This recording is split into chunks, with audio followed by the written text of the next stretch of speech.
We do not miss you, precious weans, though as we sleep, waves break the bow. Though storms gather beneath the brow of winter, and woolen gathers now the clouds. And still wakes the deep, and still on we plow. This is the final lines of the poem called The Trawlerman, which was actually written for Still Wakes the Deep. They made a fictional author and everything, a fictional book, and it's just really cool that they wrote this classic sounding poem and included the title of the game in it. But that final line is interesting, saying, "We do not miss you, precious weans," meaning babies, meaning their children. Because this whole game is spent with a man who wants nothing more than to get home to his kids. What lies deepest in the shadows of our hearts? For some, love, and for others, hate. Some are gripped by fear, and others driven by passion. All are part of the human experience. But what happens when a cosmic ocean pulsing tentacle oil slick monster enters the picture, and you, Adam Smasher, have to run through your former workplace, all while escaping your shitty old boss to survive? I'm joking, of course, because Still Wakes the Deep isn't an Adam Smasher backstory, but the main protagonist, Cameron Kaz McCleary, is voiced by his actor, Alec Newman. So it's fun to pretend that this traumatic event is what led to Adam Smasher going from this kind of guy. I think I need my insulin. What? You're fucking kidding, Roy. Now? Oh, I'm sorry to inconvenience you, Mr. Bloody Fit and Healthy. I tell you what, I'll have a little chat with my pancreas, shall I, and tell it to pull its socks up. All right, fuck's sake. Could you not just eat some fucking jam or something? Oh, bloody hell, the man's a medical genius. I'll get on the blower to Dr. fucking Spock and tell him not to panic. We've solved diabetes here. It's fucking McCoy. No Spock. He was the pointy-eared cunt. To this. You look like a cut of fuckable meat, are you?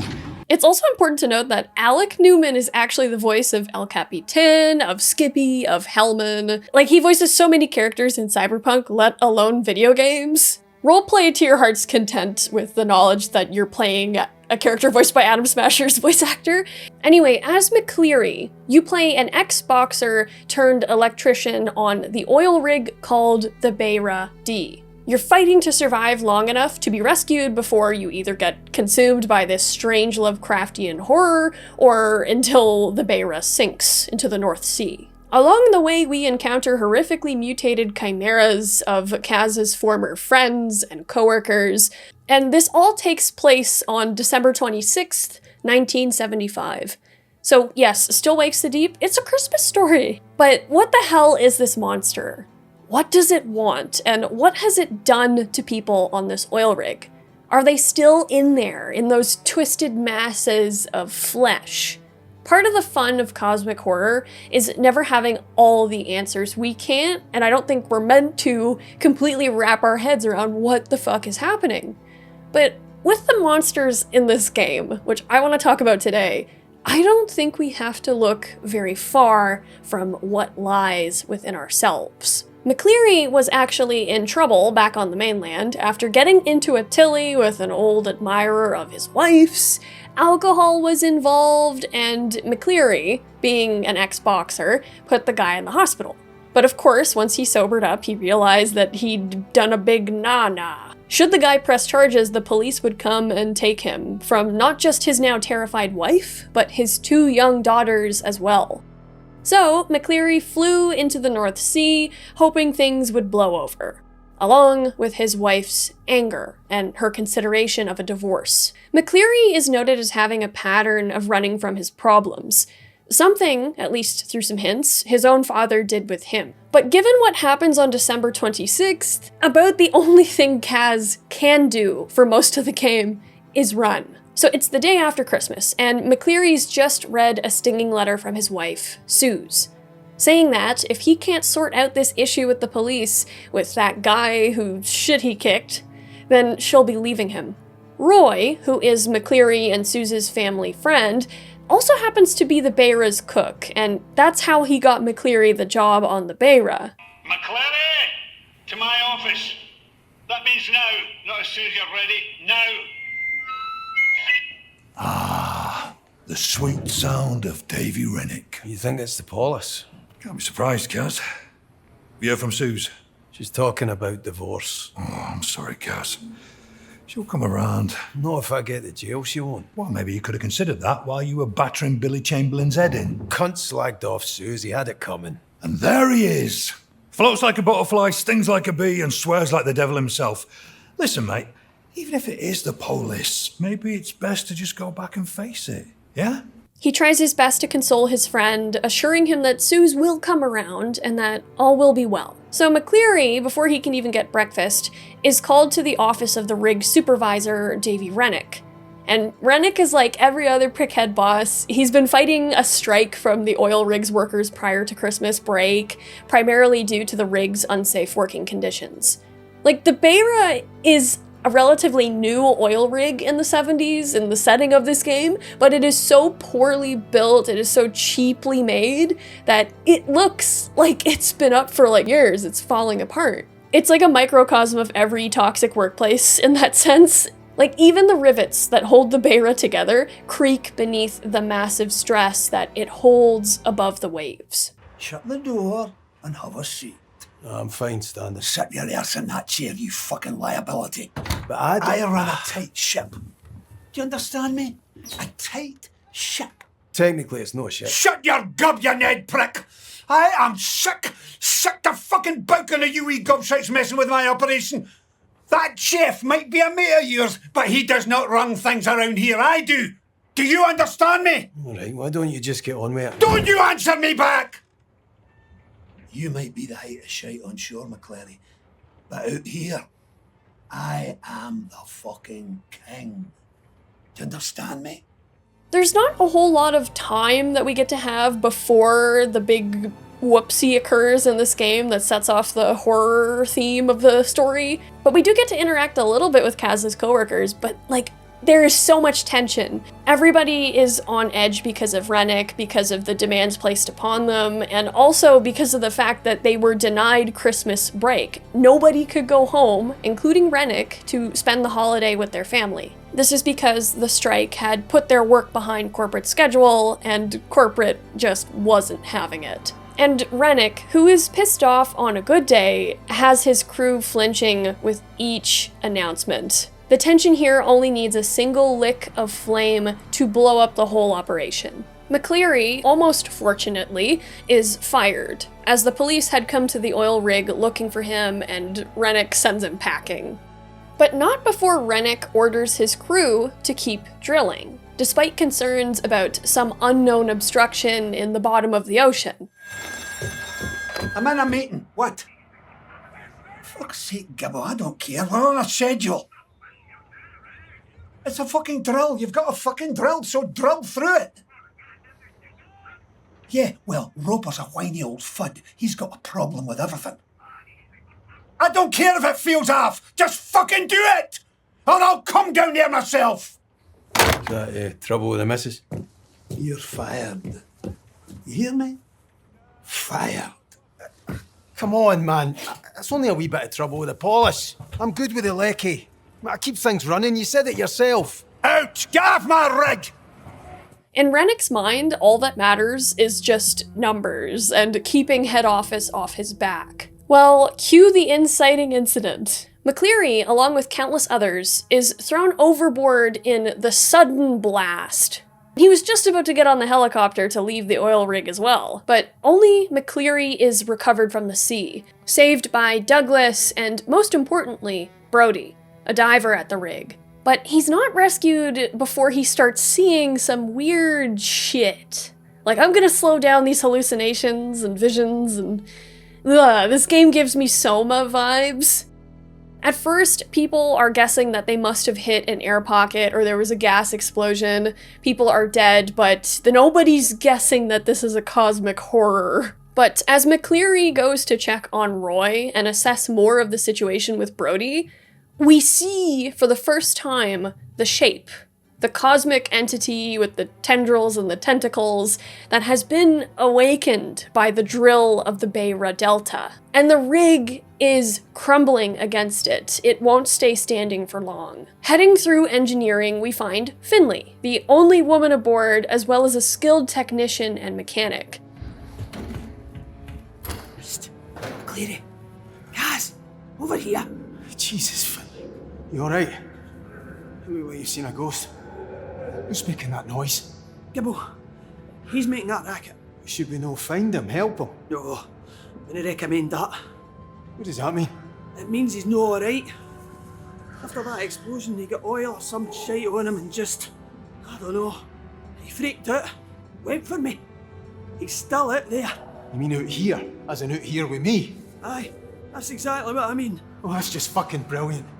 Between her, Brodie, and McCleary, we got the ultimate trio. Because according to script notes, Brodie is this awesome diver, he loves diving and he's very good at it. He's also like the guy that makes things happen. Brodie isn't just an NPC in the background who's just telling you to do things, he is also going to do things that are as dangerous, or if not more dangerous, than what Kaz or Finlay is going to do to keep the rig afloat long enough for support to arrive and rescue them.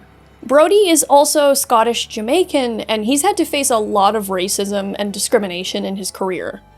But Brodie has pushed his way forward despite these obstacles to become one of the best divers and diving equipment technicians on the Beira. He is extremely careful with safety measures, and he puts in a lot of work to ensure that the Beira's poorly funded diving gear continues working. And Brodie takes great pride in that work, even if some of the crew thinks he's, quote, too proud. As the script note says, however, one can't dive angry. And Brodie's passion for diving is something that helps keep him anchored despite all the bullshit he has to deal with on a day-to-day basis.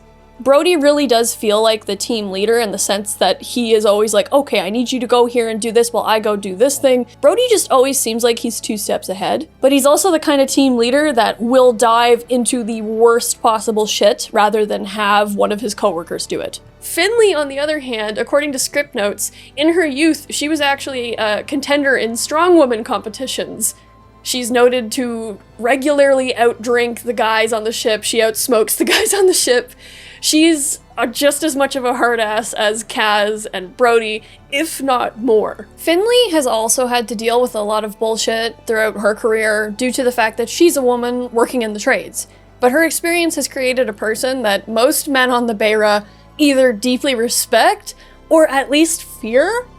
She was also a pro wrestler at one point in her life, so yes, Finlay is not someone you want to mess with. She is said to be no nonsense and she'll just tell it like it is. She's also a welder in addition to being a skilled technician. And like, mad respect, I loved welding in school. It's not easy. If I wasn't into writing and stories and shit, I would probably go to be a welder. So yes, I love Finlay. And Kaz is said to be the luckiest bastard on the Beira, and considering how much he survives in the one day we get to play as him, yeah, no, he is.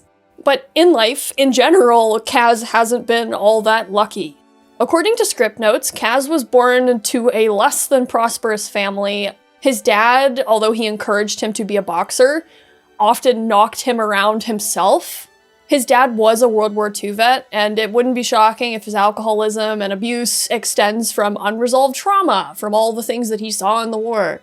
Kaz was also in the military for a brief stint before going into the trades and learning electrical. He's always kind of jumped around or been pushed around. Really, the only constant in Kaz's life was Suze, who grew up with him actually. Suze actually left for a time when they were young and then came back, and then that's when they fell in love. But it all went to shit though when Kaz beat the shit out of his old boss, Billy Chamberlain, after he said some degrading comments about Suze, which, yeah, as we know, this landed Kaz on the Beira, and here we are. As the script notes say, like, Kaz is a decent man who just genuinely has had a lot of shit happen to him in his life. And these are really the only 3 characters that we really get to know, because literally everybody else dies. Or worse. The shape, as it's called, seems to infest people after they come into contact with its residue or its goop. It either morphs them into semi-aware, stationary blobs with cloned arms and legs and heads and eyeballs, or turning them into creepy crawly tendril blobs. The worst part about all these creatures is that they all retain a lot of the person that they mutated from, as if the people inside are fighting to stay afloat in that oily, hallucinogenic mire. Because that seems to be how the shape really, really infects people.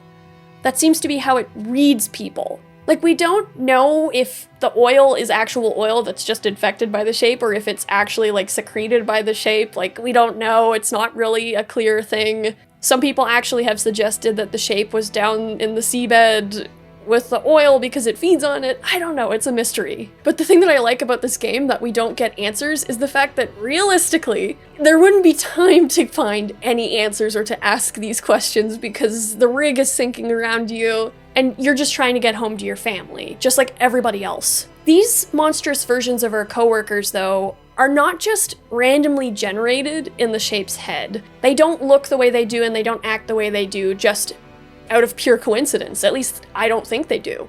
I think they're formed based on what each character held deepest within them. The first monster that we encounter in engineering is Gibbo. And we don't really get to see Gibbo much in-game, but we can actually get a look here at his model through some pics on the wiki. And Gibbo is, of all the monsters, the most blobby. He's kind of the least refined looking, I guess. And I've read from a number of people that it's like the shape didn't quite know what to do with Gibbo, with the human form.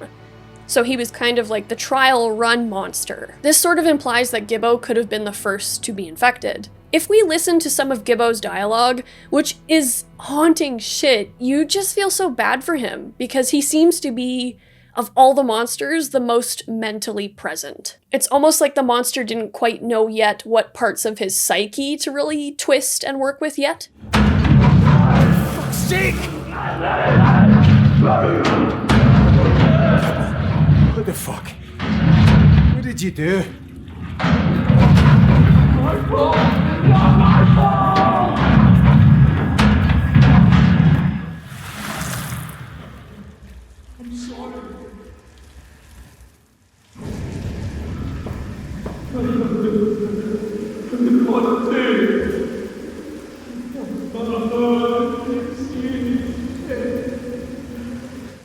I don't know, like, for me, after listening to him say things like this, I also look at how unrecognizable he is, along with his alarmingly coherent words, almost like the shape could have understood that he feared losing himself. Like, no other monsters really sound as still put together as Gibbo. It's like he's, I don't know, fighting to keep himself afloat. But obviously, how coherent he is, in the physical state that he is in, that is especially painful. Because he repeatedly says that he knows he killed Douglas, and he would have killed McCleary. Like, this is just speculation, but it just reminds me of when you watch a grandparent or a relative fade away because of dementia, where you watch them literally lose themselves and who they are. Maybe that's Gibbo's deepest fear because he saw it happen to someone he cared about. We don't know, you know? That's just what I was thinking about when I think about Gibbo. And just him saying this as McCleary is leaving him, I don't know what to do. Please.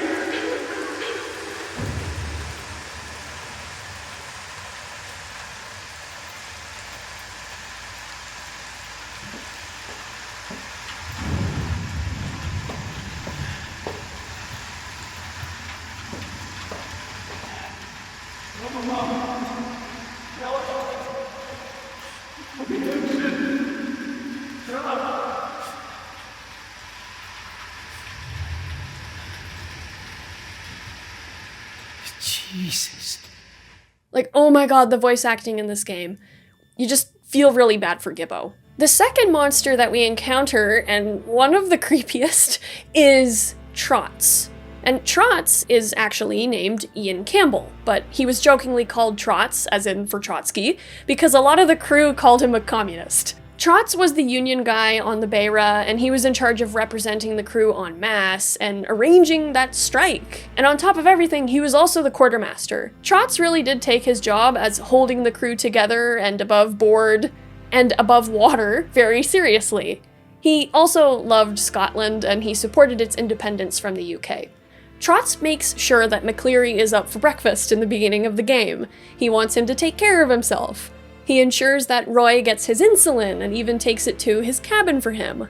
Despite being politically opposed to Adair, he still made sure that he got what he needed, and he actually even commiserates with him over an unknown incident involving Adair's son, saying that he was sorry to hear about the little fella. Like, he is a caring person even to the biggest assholes on the ship. He, as the Union leader on the Beira, also has a schedule in his cabin of a long list of meetings with a bunch of its crew members, showing that he makes time for everyone. Trotz is orderly, he is clean, he's not a fan of disorganization or mess, and he's devoted. McCleary, upon re-entering accommodation after escaping Gibbo, comes across Trotz, locked behind a door, screaming in terror as he is infested by the shape. Trotz, is that you? I can't hear you, man. Open the door. Trotz, the door's blocked. I can't get to you. What's up, wee man? Are you hurt? Jesus Christ. Jesus, Trotz! Trotz! Jesus. Like, ugh, poor Trotz. McCleary makes his way to the kitchens and he checks on Roy, and Roy is definitely terrified. He's also a diabetic and he needs his insulin, which, as we know, Trotz put in his room. And you know this is gonna be a problem later, but Roy is saying that he's gonna handle it himself and that McCleary should just focus on trying to survive and get away off the ship so he can see his girls and his wife again. So off McCleary goes to go towards the lifeboats, but he can only get to the lifeboats through the laundry, where he is nearly caught by Trotz, though he doesn't realize that it's him until he has to backtrack through the laundry after the lifeboats fail. That's the other thing about the Beira. It is so poorly funded and maintained by Rennick and the Cadal Oil Corporation, which the logo of Cadal also reminds me of the brand, like the grocery brand Compliments a little bit, and that's, I don't know if that's a Canadian one, I think it is. It's just, I couldn't stop seeing the logo and thinking of the grocery store. Anyway, things were so bad on the Beira that only one lifeboat was functioning, just one. All the other ones were out of service. Which, you know, it's like, did the Titanic teach us nothing? I know this is an oil rig rather than a ship, but oh my god. So anyway, escaping on the lifeboats isn't gonna work, so McCleary has to run back through laundry, where, peeking through the vents, we see Trotz. Now stunted, low to the ground, almost this grubby, fleshy mass of a creature, and he's obsessively slamming the washing machine door. In his deluded, warped state of mind, he is pissed about the mess around him, about the state of the rig, and he gets even more mad when McCleary, trying to sneak around him, knocks over a broom. Of course. McCleary just manages to escape the laundry after being chased by Trotz, but eventually McCleary has to return to the crew accommodations later. This isn't the last we see of Trotz, but we're gonna continue his story in a minute. So anyway, we go back, we see Roy, and we're like, Roy, we have bad news. We're not gonna get on a lifeboat today. But there is another escape route. So Rennick, who is still alive, called McCleary at the lifeboats and said for him to get over to the helicopter with the survivors. They're going to fly out and escape. Who's that? Rennick, it's me, Kaz. McCleary, what the fuck are you doing to my lifeboats? It's gone. It just fell off into the fucking sea. You must have done it wrong. Fuck off, Rennick. You built this fucking thing, not me. Who's with you? Roy's in the canteen. Finlay and Brodie are alive. Listen to me, McCleary. Get your ass up to the chopper pad, bring anyone else you can find too, and whatever you do, don't touch this stuff all over the Beira. I can't get back out. There's a safety door, the railings are all gone. For God's sake, do I have to tell you how to do everything? Give the door a tidy kick at the bottom. It'll open right enough. What about you? Just concentrate on getting to the pad. Don't worry about me. See, Rennick? What? Well, does this mean we're okay, like? No hard feelings? Get to fuck, McCleary, and when you get back, fuck off again. I'd be happy to see you drown, but I'm not having your death on my fucking record. Nice guy. And even worse is the fact that Rennick, for the last couple hours in-game, was actually making announcements trying to downplay the issue, saying that everything's fine, don't get your bees in a bonnet, we're gonna be back to work soon, it was just a minor drill issue. Which, who knows how many people died because of that announcement. But anyway, if we're gonna get to the helicopter, in order to plan a proper escape route and evacuation plan, we need to cross the deck of the Beira. But of course there's another monster out here in the fog of the late afternoon, and that monster is a mutated mirror. And Mirror, in my opinion, is the one that hurts the most to listen to. And he's also the most gnarly looking mutant, and for me at least. What can you harm me?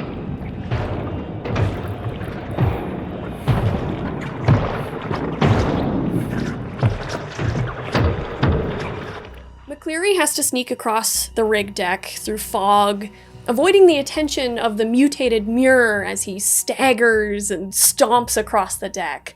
Mirror is grabbing and killing any former friends and crew members that he finds in the fog, all while obsessing over nobody leaving him. Everybody needs to stay. It's not unlike Gibbo, who cries that he doesn't want to be left alone and that he needs help and that he doesn't know what's going on, but Mirror is especially, I don't know, warped in the head. He is determined to keep literally everybody either where they were on deck like it was before, or just with him in general.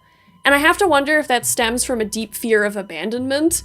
Especially in his current circumstances, I can't say I blame him. The other thing too is that throughout this segment on the deck, we're working with Innes, who is the closest to Mirror. And we can actually hear Mirror repeatedly ask for Innes, saying he needs help. And Innes nearly manages to escape to the helicopter deck with McCleary. We get so close, until Mirror grabs hold of him and drags him away, refusing to let him go. Come on, lad, come on! Shit! Hold on! No! Chris, no! Jesus! And later, at the end of the game, you can actually find Mirror's body having been killed with fallen debris from the rig, cradling Innes's body. Like, even in this state, even with Innes dead, the person Mirror was still holds onto him.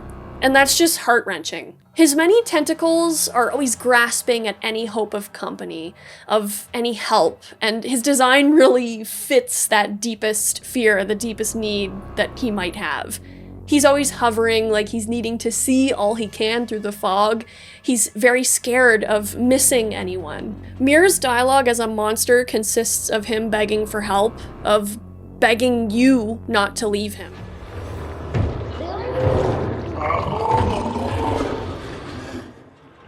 Where's everyone running?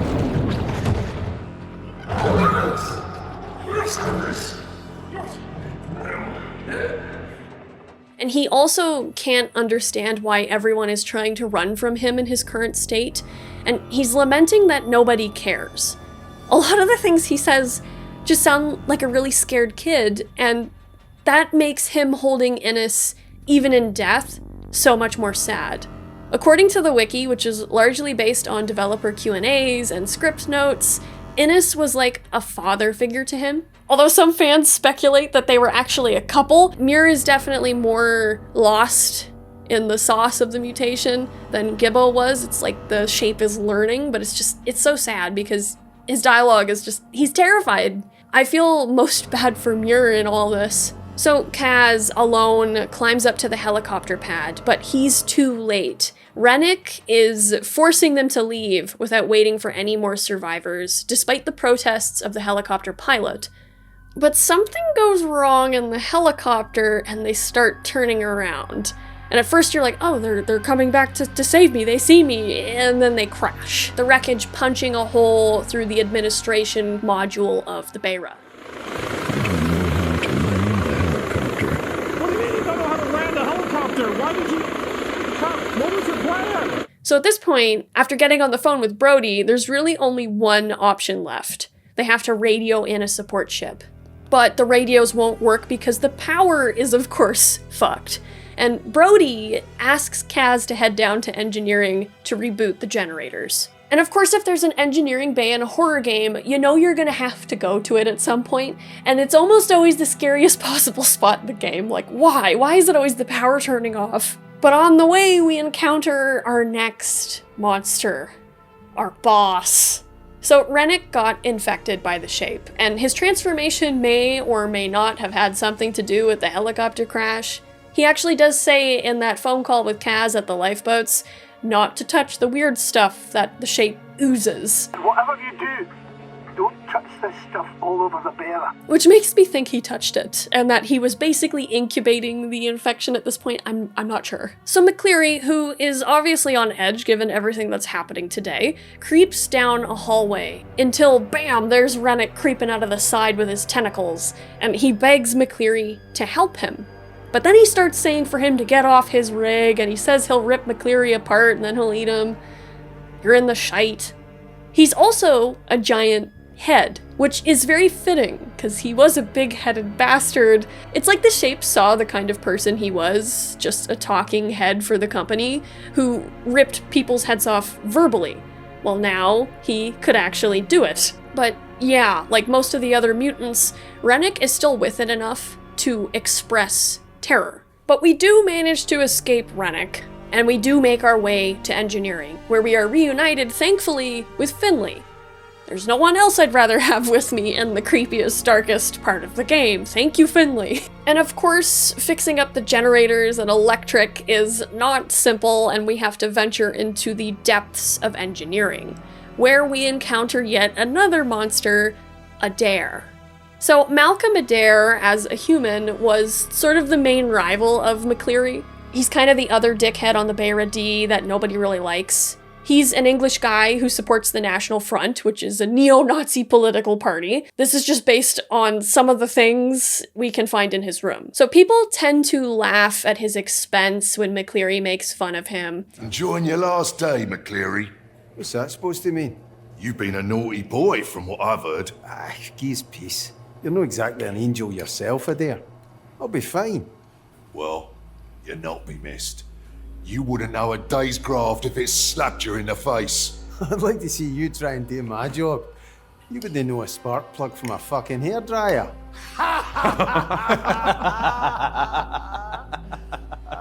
Watch your mouth, McCleary.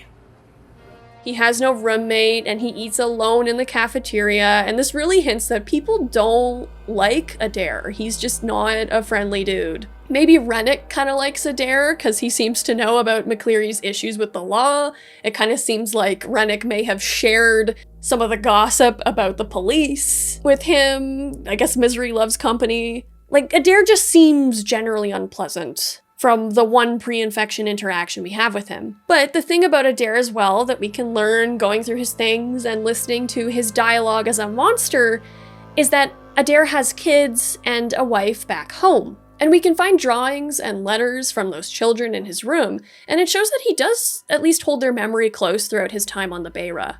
If you remember what I said earlier about Trotz and the letter he wrote to Adair, it's reasonable to think that one of his kids may have actually suffered a recent injury or illness, or maybe even passed away. That could also explain the uptick in his abrasive personality. He's also ex-military, so it's possible he might have some untreated PTSD from potential combat situations, but who knows. Adair also may or may not have been in charge of the engines, as his dialogue after being infected references them being his, but other crew also speak of him with fear.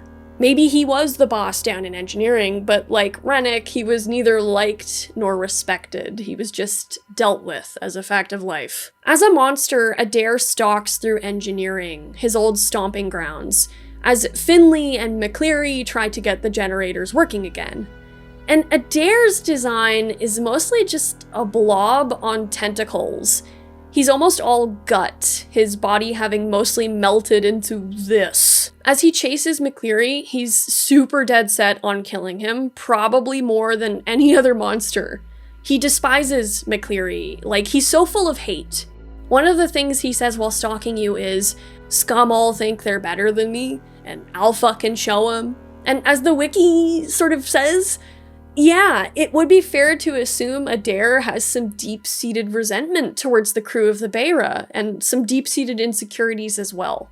And it's made him into a being that doesn't even really fight his current state. Like, he doesn't even express fear about what he's become. Even Rennick asks for help as a monster, but not Adair. It wouldn't shock me if his reason for especially disliking McCleary is that he is well liked by much of the crew, despite his short stint on the rig. Rennick as well makes irritated comments about how popular McCleary is. And the thing is, it's like the Shape with Adair really twisted and amplified those hateful, negative feelings. Like, I look at Adair and I'm reminded of an organ or a stomach, and that just makes me think of bile and acid and bitterness, and that's his whole being for the remainder of his life. He does manage to mention his kids sometimes as an infected monster, that he has to think of the money and remember to call the children. Yes, Adair is the Beira's asshole asshat. It's still sad to hear him say those lines. Like, he's working a job on a shitty crumbling rig in the cold water of the North Sea, just like everybody else, and it's pretty miserable. He certainly doesn't help to make it a better work environment, though. But even in his current state, he's still thinking of his kids. It's like he can't even recognize what he is. He's the least self-aware of all the monsters, the most detached from what he's become, but also the most monstrous in terms of the shit he says.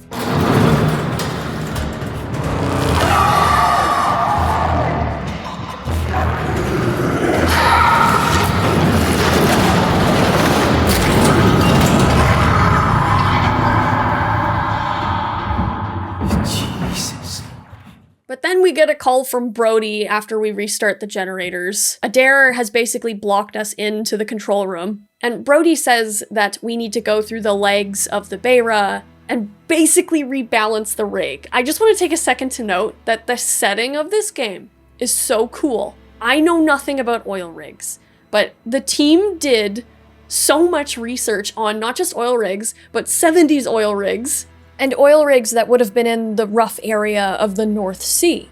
And not only that, you have like a crew of Scottish people, all voiced by Scottish or English actors, and it's just amazing. Like, this is such a unique setting. There's also a Gaelic version of the game, like Scottish Gaelic, I think. I just think it's really, really cool that that's an option. But anyway, after we fix the legs, we do come across another monster, but he's a stationary monster, and it's very brief, and he's still kind of mostly human looking. And this is O'Connor. Go away! Oh, Christ.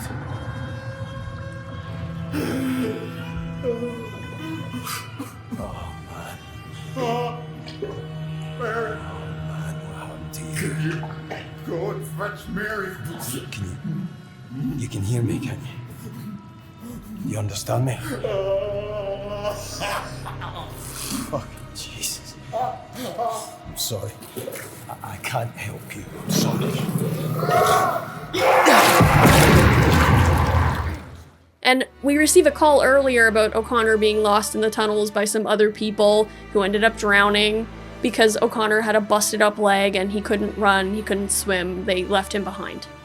But he got infested by the Shape, and when we stumble across him in the pontoons between the legs of the Beira, he's calling out for presumably his wife Mary, which kind of lines up with what McCleary has been seeing throughout the game. McCleary has been seeing hallucinations and or memories of those final arguments with Suze before he left, where Suze is upset with him for running, where she's upset with him for what he risked by getting into a fight with that guy in the bar. And McCleary is always reliving these memories and dreams, saying how sorry he is and how much he regrets it. And it seems like this is a common theme now with the Shape and what it does to people. McCleary is obviously troubled by seeing this guy that he knew as a coworker and maybe even a friend in this terrified state that he's in, calling out for his wife.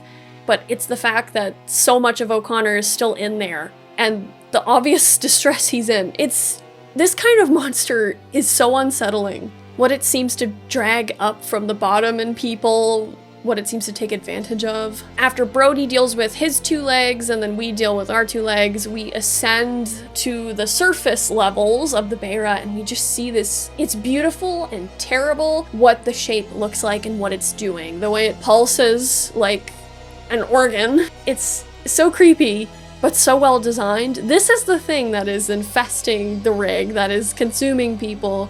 And what is it with beauty and terror? Like that is cosmic horror, at least something I love about it. So anyway, after we ascend to the surface, we have to go find Brodie, and there's a new issue now. So the rig is leaking oil everywhere, and the flare of the rig is basically busted. And all it's gonna take is just one spark, not unlike the stressful work environment, now it's literally reflected in the substance. One spark is all it's gonna take for the whole thing to blow up. And Brodie and Kaz and Finlay, they all want to escape, they all want to get home. So off McCleary has to go to manually fix and relight the flare to buy the rig a little more time. But of course, Adair is back on the deck of the ship, though Muir is nowhere to be found. It's likely because Muir is dead at this point. But who knows, maybe he just went on a little walk somewhere else. And Adair is determined to get McCleary. He does not give up. He chases McCleary even right up to the walkway to the flare. And McCleary has to manually light the flame. This part is interesting because Adair gets burnt and catches on fire in the explosion, and he falls to his presumed death in the depths of the North Sea. I'm doing this! Shit.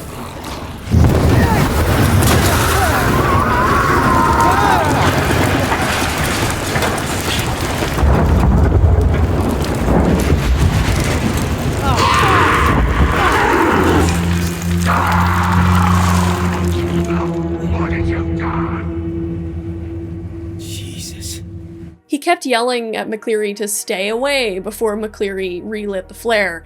So why stop the rig's destruction is the question. I mean, yes, we could just shrug and say he's not exactly thinking clearly, which, very fair. Maybe he genuinely did think that McCleary was gonna blow up the rig, and he believed as he fell into the North Sea that that's what he'd been trying to stop. Or maybe he wanted the Bera to sink. Maybe somewhere in his mind, he was like, this place needs to sink to stop the spread of whatever this is. It sounds like far too noble a goal for a character like him, and also for one that is so detached from what he is. Like maybe there was some confused influence of the shape, not being sure what was going on and just being scared of the Bera possibly being destroyed, which would ruin its chances to move on and live somewhere else other than this one isolated point in the sea. Or, you know, maybe it actually doesn't want anyone to find it. There's that possibility. Like maybe the shape can't help what it's doing to people. Maybe it can't really help who it's infesting. I mean, if something is hiding at the bottom of the ocean, I also feel like there's two main reasons why it would be there. And the first is that A, something else didn't want it found, or B, the shape itself didn't want to be found. He just wanted to be left alone. And there's more in the DLC, Siren's Deep, that maybe sort of supports this idea. We'll get to that later. But anyway, Adair is gone, and that is the last we see of him. But McCleary doesn't make it back to the Bera in time as the arm of the flare collapses, and Brodie and Finlay basically think he's dead. After McCleary wakes up, he makes his way down back into the engineering area, which is now flooded, and Brodie and Finlay are like, oh my god, you're alive, this is great. But at this point, Roy manages to get on the PA system. So Roy had attempted to make it to his room to get his insulin, but he didn't quite make it because of Trotz. So now Roy, without his insulin and in desperate need of it, is hiding on the roof of the accommodation module. So Kaz, at Finlay's insistence and Brodie's reluctance, goes to get the insulin to rescue Roy. Because Roy is his closest buddy on the rig, he needs to keep him alive. Roy is the guy who's been trying to help him get through this rough patch in his marriage. He's almost kind of like a fatherly figure to him. It's not unlike Muir and Innes, and this is when we have our final confrontation with Trotz. So accommodation is now flooded, and we have to slog through the ventilation system and the flooded hallways to explore the cabins. But as we explore the cabins, we see these mangled, half-eaten corpses of the crew, all while a raving Trotz says that he's just trying to make things how they were. The important thing about this too is that according to the wiki, which says that this was said by developers, I tried to find the original source of where this statement comes from, but it makes total sense. Trotz didn't have really any family off the rig, so really his kids, his siblings, his family was the people on that rig. And that explains why the care that he has for everybody on that rig is so deep and so strong. Calling back to the poem from the beginning of the video, every single character in this game just wants to go home to their spouse, to their kids, etc., etc. And for Trotz, he is home, but unfortunately, his home is now a horror show.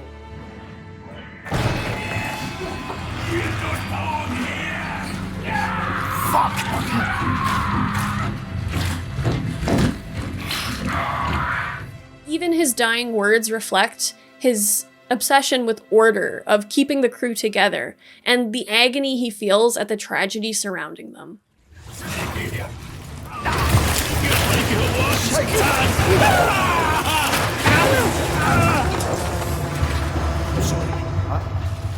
I've got to go.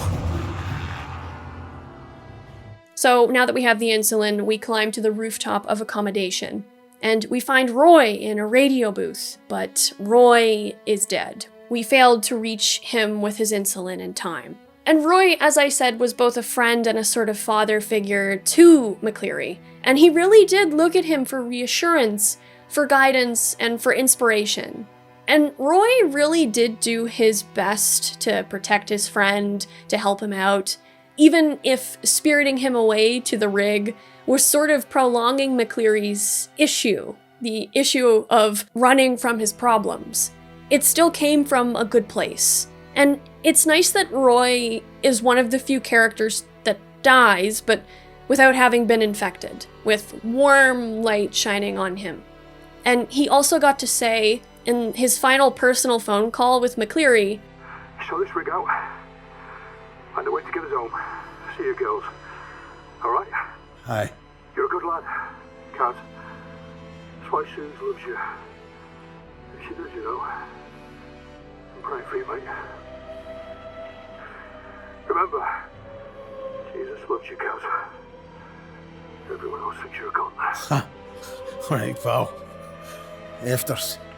Roy really did give McCleary a lot of hope that everything would be okay. And sometimes it is crazy what hope, even if it is ultimately kind of delusional, as we find out soon, we're getting to that. It really is a powerful thing. After finding Roy's body and mourning him for the small moment we have, we get a call from Finlay, who tells us we need to get to Marine Control and we need to flood the pontoons. We need to ensure the rig stays floating for at least a couple hours longer. And we do, but while we're there, we find Roper. And Roper is not unlike O'Connor in the sense that he is still sort of physically human-looking, but he's definitely more of a blob. He's been fused to his chair in Marine Controls, and he does sort of speak a little bit, that he senses Rennick coming for him. And this could be connected to the fact that Roper was the one who called Rennick to warn him about the obstruction that the drill was facing, of which Rennick said, disregard, keep drilling anyway.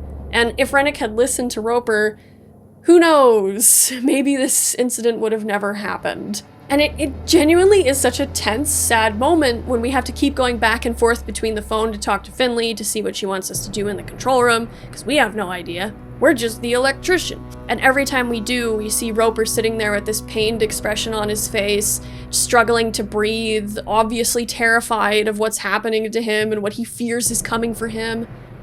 As we leave, he tries to grab us too with his tendrils, but we do escape. And you just feel bad because you're leaving him alone too. And there's this other thing that I have seen so many people mention on Reddit, in YouTube comments, everywhere about this game, and I want to mention it before I forget. The monsters in this game are always referred to by Kaz by their name. By Finlay, by Brodie, it's always by the person's name. They're not dehumanized. Even in their worst state, they are still referred to by their names, and that just adds the extra punch of like, oh my god, these poor people. Now that we finished up in Marine Control, we have to regroup with Finlay and Brodie. We have to trek through the innards of the Beira once again, and it is here that we are fighting the final boss, aka our boss, Rennick. But as we run, the rig hallways start flooding and the walls start to cave in. And though we narrowly escape, Rennick does not. He's trapped underwater by fallen debris. And as he dies, he says this.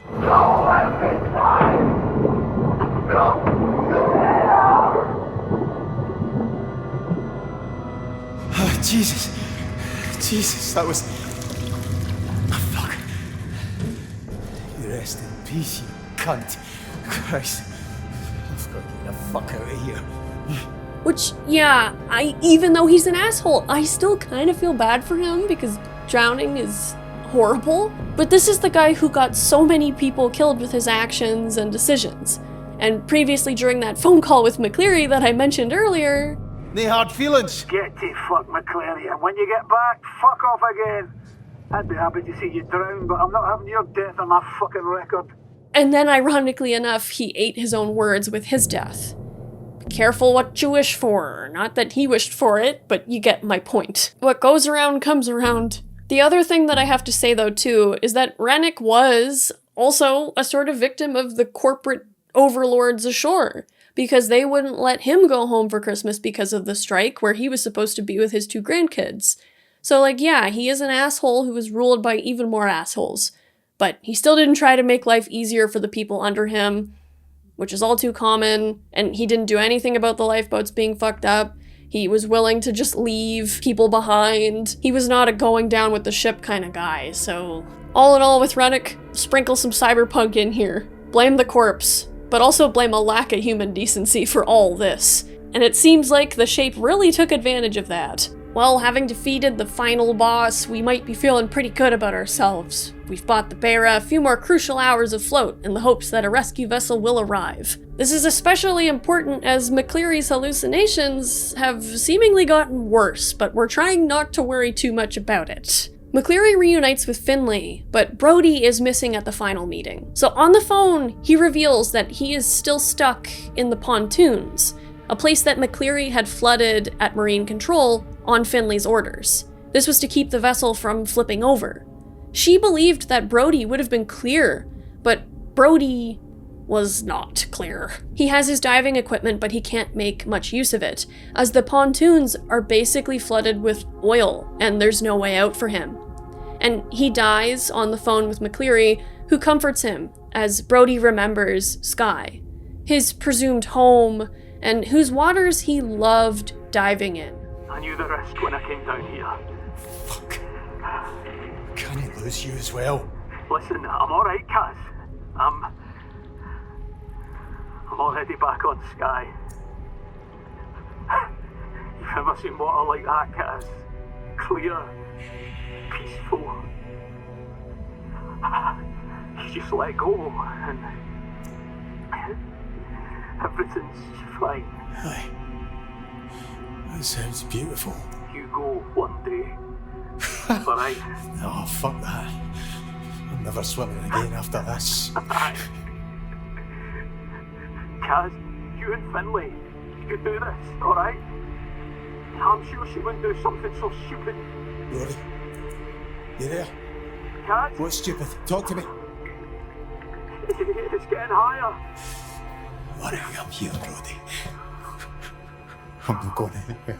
Alright, I'm here. Hey. Brodie. Oh, fuck. Brodie. Jesus.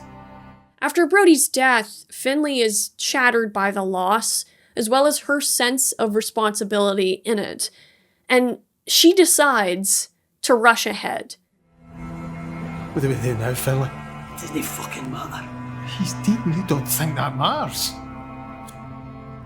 He was always gonna die. All of them. Always. We see that.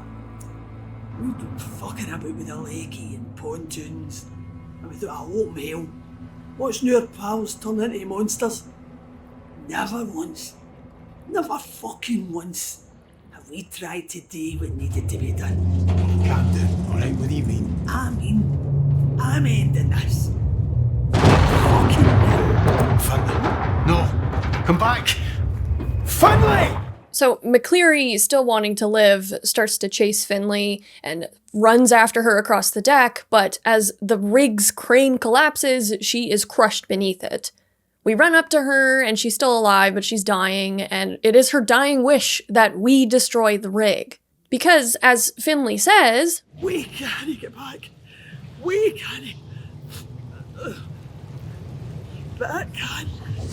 What? It's not going to stop with us. Fuck's sake, McCleary. For once in your life, be brave. Be A for them. You can't save yourself. You can't save them. Jesus, Finlay. You want to leave it a chance? Oh. If it gets to the mainland, you know I'm right. I'm always fucking right.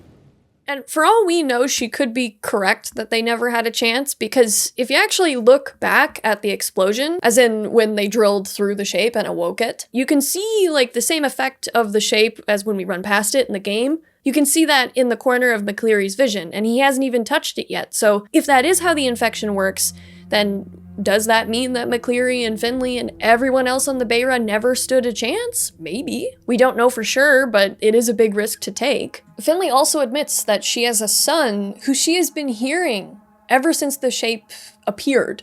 So she's not unlike Kaz, not unlike everybody else on this ship, who keeps remembering their loved ones and yammering on about them no matter how sane they are or not at this point. It makes you wonder, why was Brodie and Finlay and Kaz the only three who, if they are infected, why were they able to remain themselves for this long? Why has it taken this long for them to get as bad? Is it because they didn't physically touch the stuff as much as other people? Is it because they just somehow didn't get caught? Are they just stronger-willed than all the other people on the Beira? Did the shape want them to survive long enough to spread itself onto the mainland? Did it even understand that there was a mainland? Who knows? And one thing about the Beira that I often think of, aside from the fact that whenever I say Beira, I think of my dog Bela. Beira is actually an old goddess in Irish and Scottish folklore. She has different names, different depictions. Beira as a character is who you associate with like rough-hewn cliffs, frostbite, ocean maelstroms. She is a cold, hard goddess of winter. She's definitely interesting to read up on. And the fact that Finlay is, for one thing, the only woman on board the Beira, and the fact that Finlay is as rough-hewn as she almost seems to be like the voice of the Beira.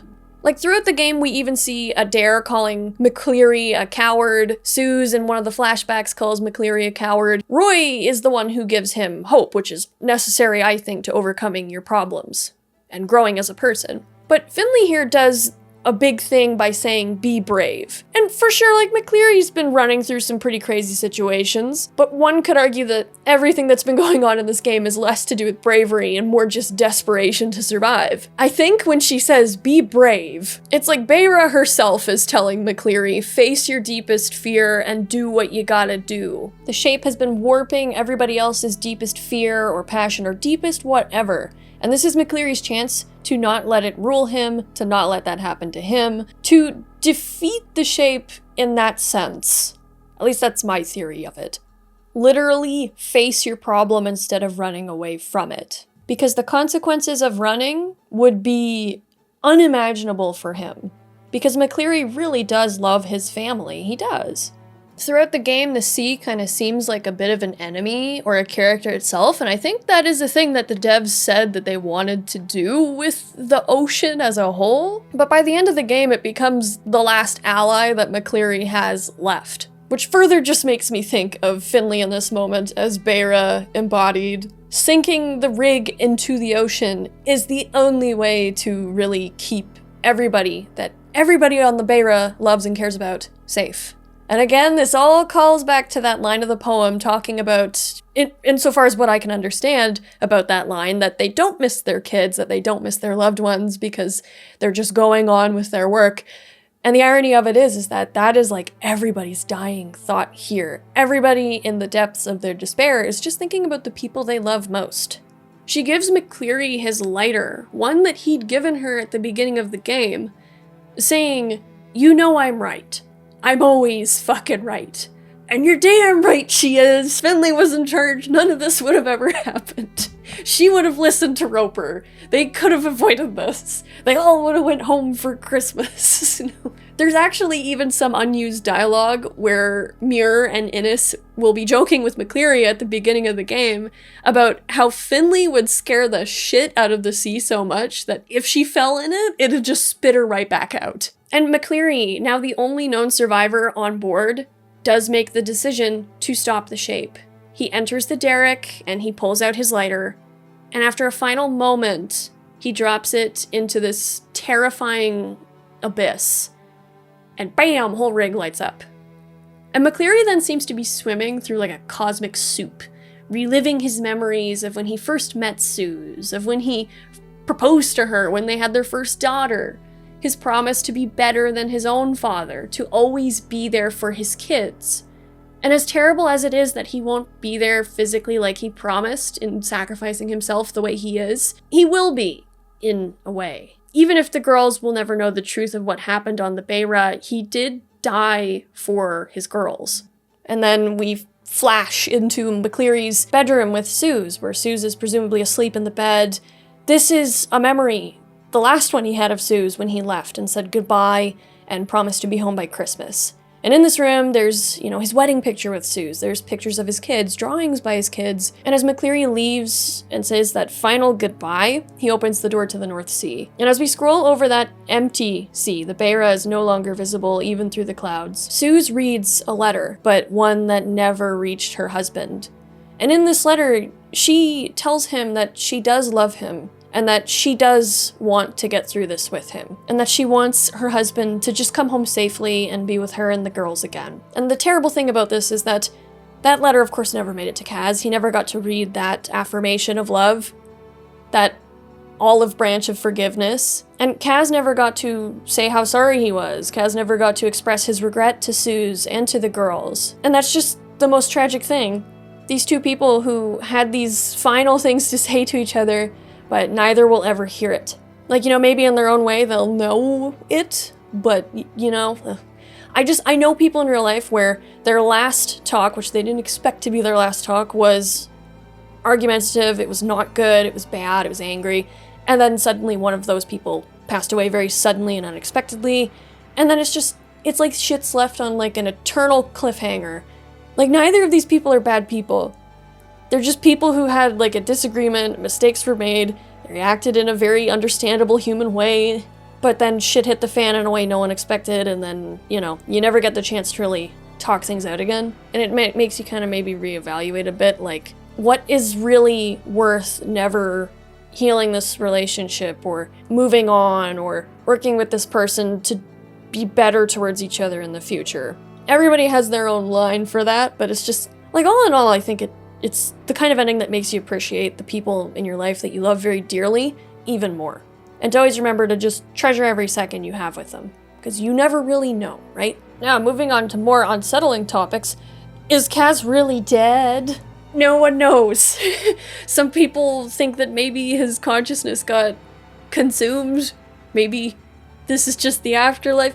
I don't know. Now, the question is the Shape a malevolent being? If you can even apply that to a cosmic horror being, maybe you can. Who knows? Who can really say?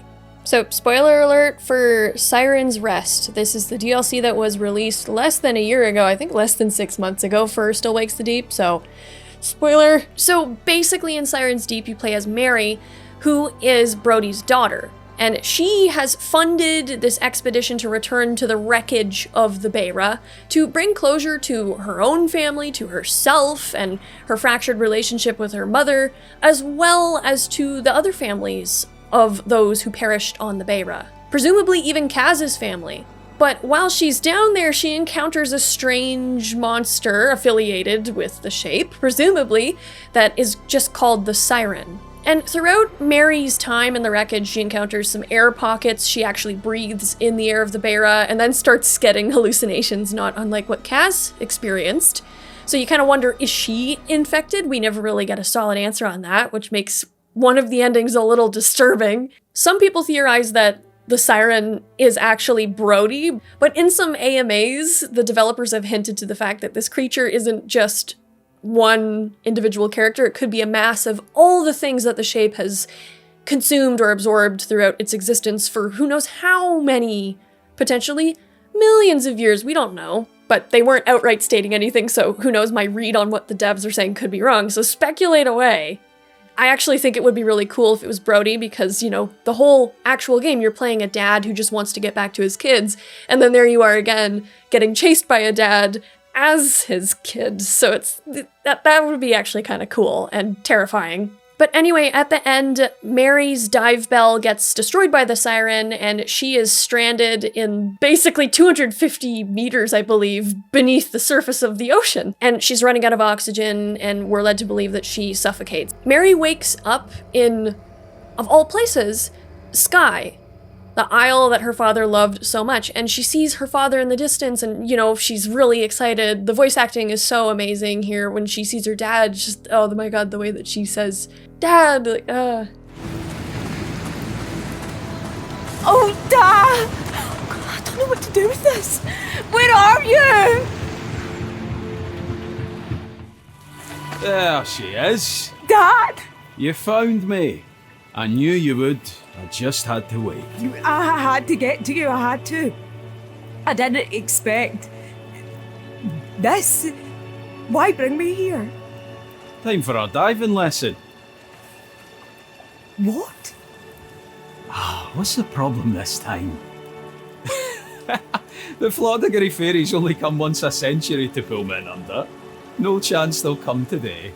I started crying. But once she actually gets to where her dad is, she realizes that this is a very stunted version of her father. This is just him repeating a memory that she had before he left on his final trip upon the Beira. And Mary turns around, she sees like the ghosts, quote unquote, of those who died on the Beira, although I don't think Kaz is there.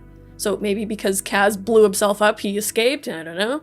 And it's here that Mary is given a choice to hold on to her father's hand and dive in with him, or to let go. And if she lets go of her father's hand, it's almost like a metaphor for letting go, being able to fully grieve and continue on with your life, resurface to a rebirth kind of deal. She's dragged up to the surface by her diving buddy, presumably Rob. Who knows how he survived? Maybe he just had a fuller tank of oxygen. But the other ending is that we stay, and presumably we are dead. We join the consciousness of the shape. But there's one line in particular that Brodie says that kind of sticks in your head a bit. What more could anyone need? Oh my god. Who the hell are they? Dad, what's going on? The sea is full of strange and beautiful things, Mary. But if you see any such thing, you let it be. Just look from afar. No need to disturb their peace. Hey, shh, don't worry. We'll dive together. I've got you. Just hold on to me. Also, I'm sorry if I'm pronouncing her name wrong, because I swear to God, when I listen to some of the characters say her name, it's Mary, and then when I listen to other people say her name, it's Mari, and I'm like, oh shit, someone's gonna get mad at me for this.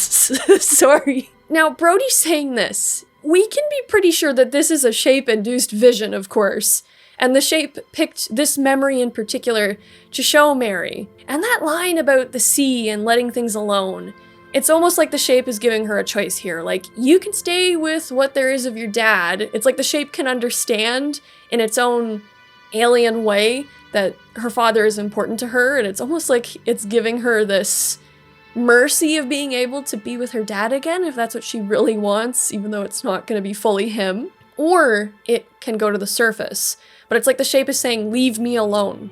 I want nothing to do with any of this. And you know what? Fair enough. I think all introverts that like to be left alone in their little hermit cave, that they can understand this. Not the consciousness absorbing part, perhaps, but the fuck off and leave me alone thing. And the fact that it gave Mary a choice there just makes me think that the shape isn't, you know, a malevolent being. It's just doing what it's doing, like any creature. Either way, I think the shape is going to be very happy now that all the people involved with its rediscovery will hopefully fuck off and leave it alone. For all of those who lost the people they loved in that terrible, terrible accident that could have been so easily avoided, hopefully from Mary's work with collecting mementos and bringing peace to the dead, those families can begin to mourn and grieve and have their own sort of rebirth, continuing on above the waves, far away from cosmic horrors of the deep.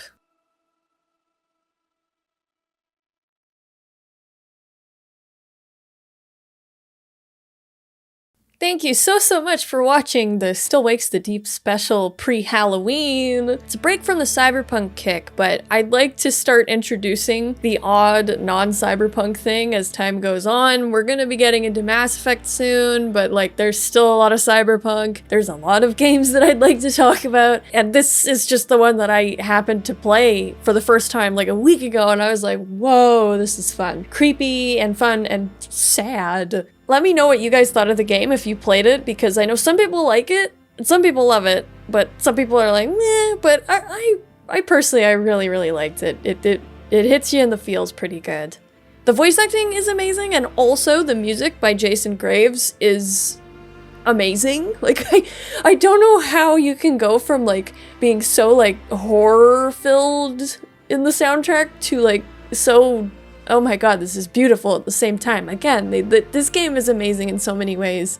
And also, all the music in this video is by Jason Graves from Still Wakes the Deep. The last bit there is from the Siren's Rest soundtrack. So yeah, beautiful stuff. Thank you so much to my members. You guys are amazing. Thank you so much for supporting the channel. And if we worked on an oil rig, I would not force you to drill through the Lovecraftian stuff, because that just, we all want to go home for Christmas.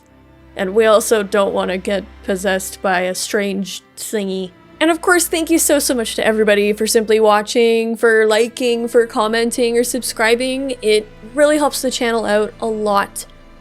Have a good one, guys. And I will see you again in the next one. Goodbye!